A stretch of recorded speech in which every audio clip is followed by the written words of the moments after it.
সোনাটা কোথাও খুঁজে পাইতাছি না রে, কোথাও পাইতাছি না। বলছি কি, তোমার তো স্নান করা হয়ে গেছে আর তোমার জামা প্যান্টও পরিয়ে দিয়েছি আর এই যে মাথাটা আঁচড়ে দিচ্ছি। এখন তুমি কিছু খেয়ে তুমি এখন একটু ঘুমাও। না, এখন আমি একটু খেলা করি। আমার এখন অনেক কাজ আছে, এখন আমি তোমার পিছনে ছুটতে পারবো না। তুমি যে কেউ ডাকলে দৌড়াবে, আমি কোথায় তোমাকে খুঁজতে যাবো? না না, একটু খেলি না, এখানেই খেলবো। তাহলে কিন্তু এই পাঁচিলের মধ্যেই খেলবে, আর কেউ ডাকলে কিন্তু একদম যাবে না, হ্যাঁ ঠিক আছে?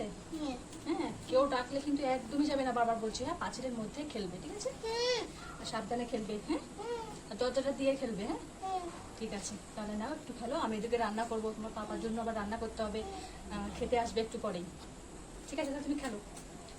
কি মজা, কতদিন পরে এই দুটো পুতুলের সাথে খেলতে পারবো। এই তুই এখানে বয়, তোদেরকে আমি সাবান দিয়ে স্নান করে দিচ্ছি। তোদের গায়ে কি গন্ধ, আর তাড়াতাড়ি সাবান দিয়ে স্নান করিয়ে দিই। তারপর তোদেরকে আমি নতুন নতুন জামা পরিয়ে দেবো, তাদের সাথে খেলবো, অনেক মজা করো। কেউ তো নাই, এদিকেও নাই, এদিকেও লোকজন নাই, বাড়িতেও কেউ নাই। মেয়েটাকে তাহলে স্কুল করতে খেলা করছে কাকা, তাকে খুলে দাও।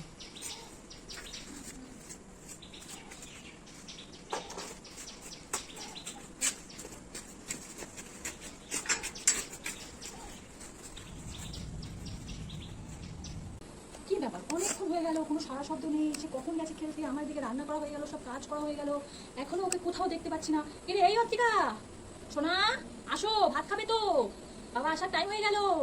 ওই দেখি তো কি ব্যাপার, ডাক শুনছে না কেন, এতক্ষণ হয়ে গেল, কি করছে দেখে আসি তো। কি ব্যাপার, পুতুল ফেলানো কেন? হ্যাঁ, এখানে পুতুল কেন ফেলানো? আমার মেয়ে কোথায় গেল? হ্যাঁ, কোথায় গেল আমার মেয়েটা? দেখি বাইরে গেল নাকি। সোনা, কোথায় তুমি? কোথায় গেল রে সোনা? যাই, রাস্তা থেকে একটু খুঁজে আসি। ও, এইদিকে তোর বান্ধবীর বাড়ি আছে, ওই বাড়িটা থেকে দেখে আসি। ওরে বাবা রে বাবা, বান্ধবীর বাড়িতেও তো নাই। ও, এই রাস্তার দিকে একটু দেখে আসি রে। আরে বাবা রে, আমার সোনারা কোথায় গেল? সারা জায়গায় সারা পাড়া খুঁজে খুঁজে আসলাম, কোথাও পেলাম না। এই তো এখানে খেলছিল, পুতুলটাও পড়ে রয়েছে। ওরে বাবা রে, আমার সোনা কোথায় গেল রে? আমি এখন কি করবো? কোথায় গেল আমার সোনা? ও বাবা, কোথায় গেল? কোথাও তো খুঁজে পাচ্ছি না। বন্ধু বান্ধবের বাড়িও খুঁজে আসলাম, কোথাও খুঁজে পাচ্ছি না। এত খুঁজতাছি, কোয়ানে আমার সোনাটা, কোথাও খুঁজে পাইতাছি না রে।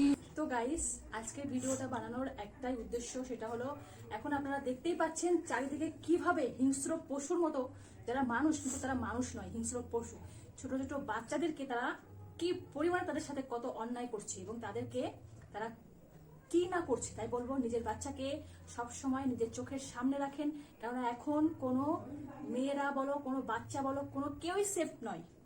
কিছু কিছু পশুর কাছে কেউই সেফ নয়। এই জন্য বলবো, কিছু কিছু অমানুষ আছে, তারা এই সমস্ত কাজ চারিদিকে করে বেড়াচ্ছে। তাই বলবো, নিজের বাচ্চাকে সব সময় নিজের চোখের সামনে রাখুন এবং সব সময় তাদেরকে সেফ ভাবে রাখুন এবং সব সময় তাদেরকে নিজের নজরের সামনে রাখুন, কেননা তারা এখন নিরাপদ নেই, একদমই নিরাপদ নেই।